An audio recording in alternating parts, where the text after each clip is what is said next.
Yeah, Coach, you're a new face, and you got a lot of new faces out there. Just how has it been these last few months? Before we get started, my voice is a little gone. It was third down day, and we're getting after it in the secondary. So this is a good thing. Whether my voice is hoarse, that's a positive thing. But it's been a blessing. It's been a crazy ride coming from Seattle, coming to Arkansas. But we started with a bang. We have a good group of guys. We're competing. I love the upward trending that we're doing on defense, and we're going to be a lot better.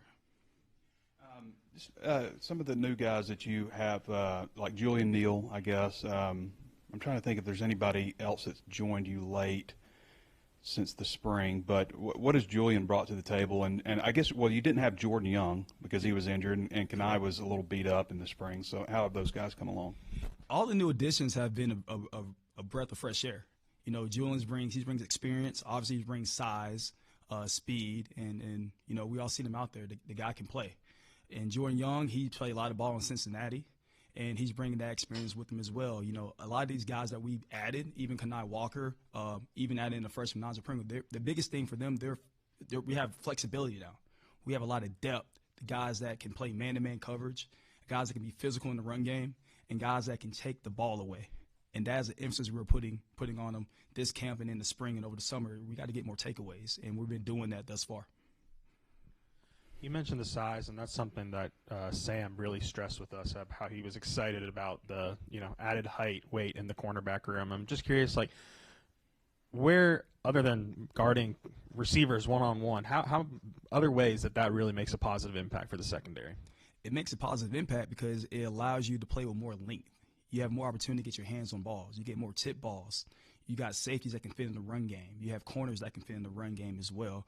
So being able to utilize size and including with speed as well is always a plus. It's always a plus when I can go into the huddle and not have to look up at my players rather than looking down.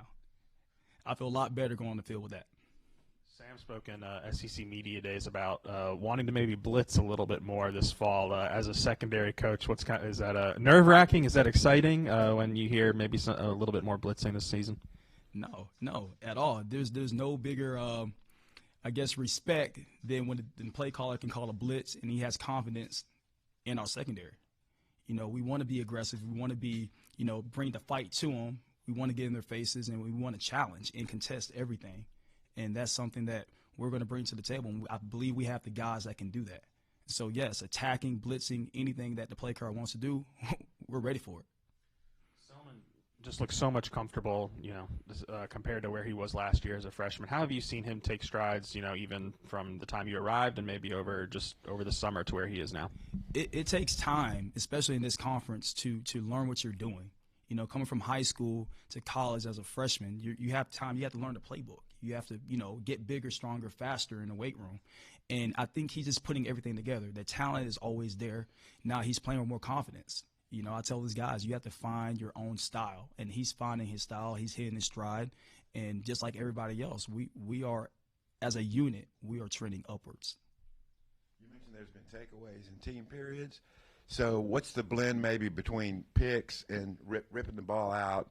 And I'm sure you chart them. Mm-hmm. Have you got some interception leaders early in camp? That's a good question.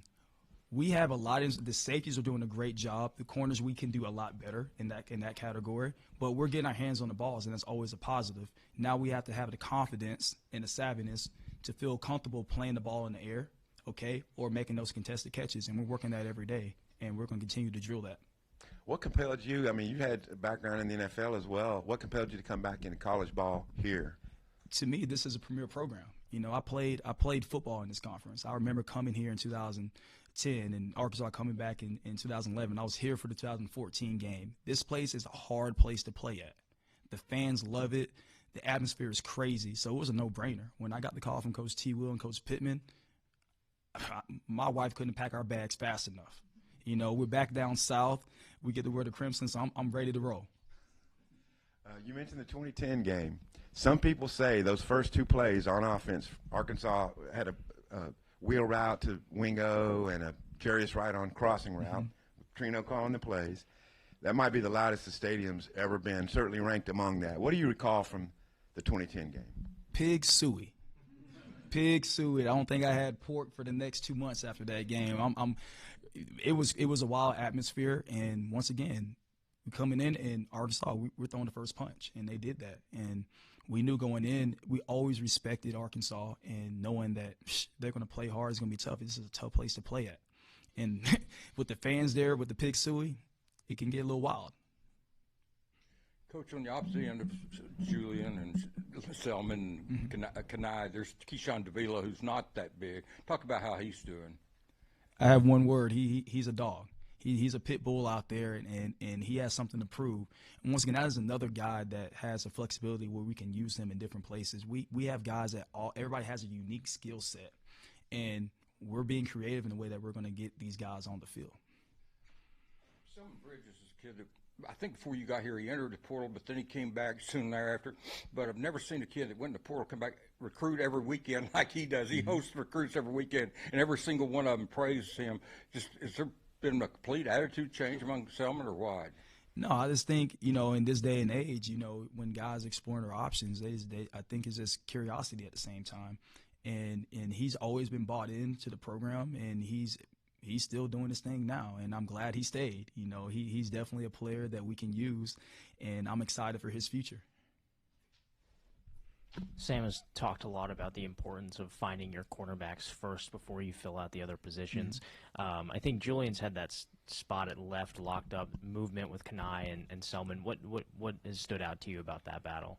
Really, it's really open. We're all competing. It's only been day 5, guys. We added some guys, and this is a good problem to have. We have some guys that we are all competing. They're all making each other better. We're only as good as our weakest link. And right now we have none. So whoever marches out there on the first game, they're going to be ready. And then I think Larry and Miguel were rotating at Hog toward the end of the spring, and Jordan Young has had that position locked up. I mean, what's his future look like at Hog from right now? Once again, that is another great question. We have a lot of guys that can play a lot of positions, as you can tell. Larry can play hog. Jordan Young can play hog. We have a lot of other guys that can play that hog position. And so it's all about finding your pieces in different situations. We can use them. If it's a 12 personnel, whatever it is, passing situations, we have to get the best 11 guys on the field. And so we're just trying to utilize our roster to the best of our ability. Travis Williams said that your experience helping coach receivers for a little bit in the NFL was something that stood out about you. Just what was that experience like, and what do you feel like you learned from it? It was tough. Being on offense for a year is eye-opening. Usually when you're coaching a position, you see your 11 guys on your respective side of the football. When I went to offense, I was able to see all 22 at that point. And so learning how it's like a puzzle, learning how the pieces fit. And then learning what receivers like to do, because I've been in those meeting rooms, I coached it, and then now I'm like a double agent. Now I'm saying, okay, this is what they're trying to do. This is how we can attack them. We play defense for a living, and at cornerback, we always want to take the fight to them. I don't want to play defense for 60 minutes. I want to play a little offense. That's fun as well. We've like talking to Marcus. His communication skills seem to be pretty strong. What's your relationship with Marcus like back there?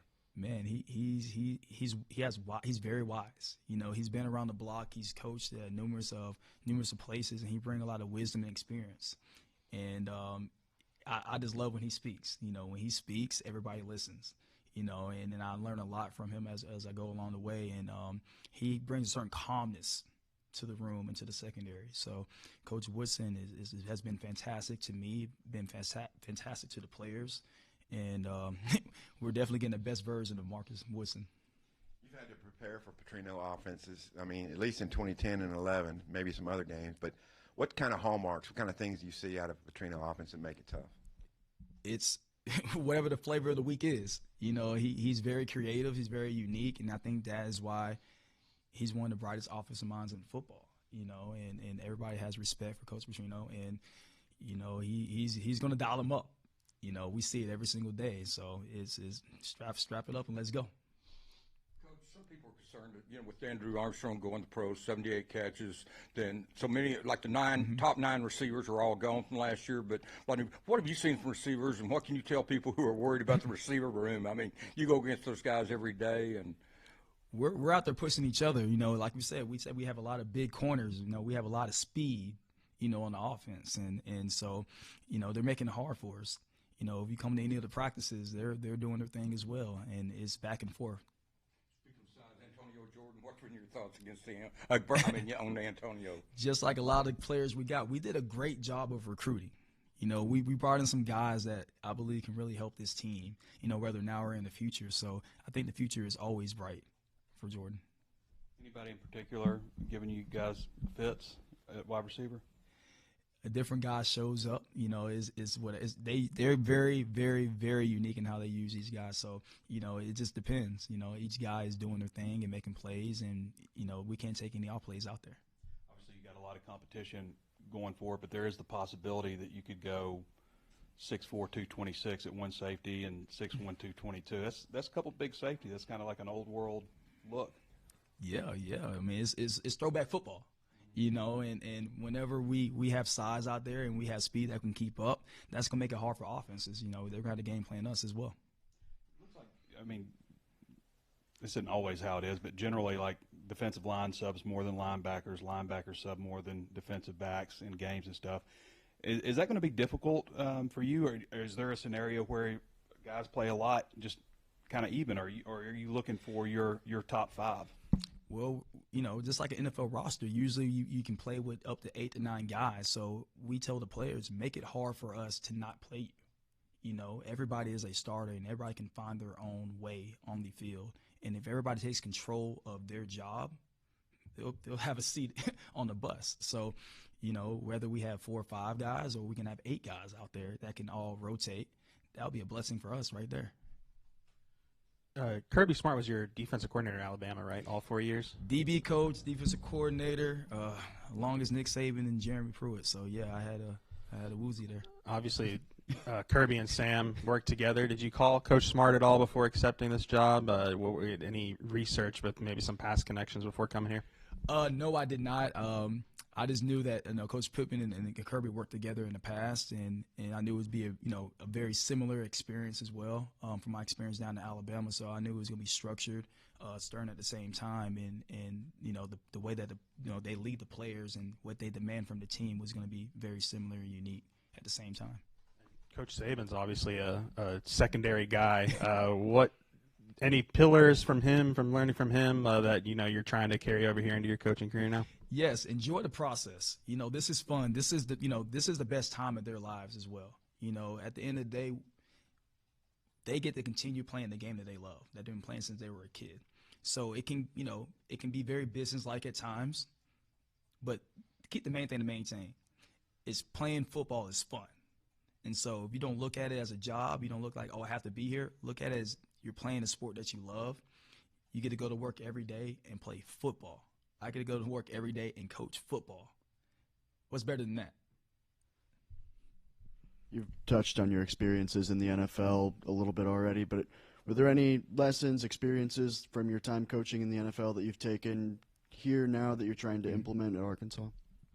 Just the details. You know, you always want to coach your players, but you can't let anything slide. You can't fall in love with the result. You want to be able to coach your guys and coach them for the next play. So even though they got an interception, a pass breakup, a forced fumble, there was another coaching point before that. Because next time, it could be that 1 out of 10 times, it could have been a negative play and bad for the Hogs. So continue to coach for the next play. That's one of the biggest things I learned as, for myself for coaching in the NFL, because they will expose that. Nick, what is the challenge or maybe the balance just in roster building whenever you have so much size, but at the same time, you can't sacrifice the speed in this conference? To me, it all goes back to recruiting, and the portal and who the guys are getting. What kind of defense do you want to run? You're going to be more of a zone defense. You're going to be more of a man, press, quarters, cover 3. There's different variations. And so you have to also find the players that can fit your system or make your system fit your players. And so I think, Coach T. Will has done a great job of being very open-minded and flexible and being very unique to the roster that he does have. And so I'm excited to see what we do this year. Given a little bit of time you spent on the other side of the ball, impressions of Taylon Green, his development, how much better he can make the defense in practice? He can affect the game in multiple ways. You have to account for him in anything you do. And he's a big guy. He can see the field. He can make every throw on the field, and he can run. And so I think we're always in the game when we have him on the field. I know we've asked a few times about guys who, don't maybe have their roles yet, but is there anything that you've seen from Kanai Walker and what he could maybe look like heading into the season? Man, Kanai is high energy, high motor, all day, every day, and he brings the passion. He brings the tempo, and he has been a difference maker thus far for us as far as the impacting on the field. And so I'm excited to see how we can use him in his experience because he's played a lot of football too. And so this is a good problem to have. Once again, we have a lot of guys that are competing and challenging to get on the field, and we're going to find a spot for everybody.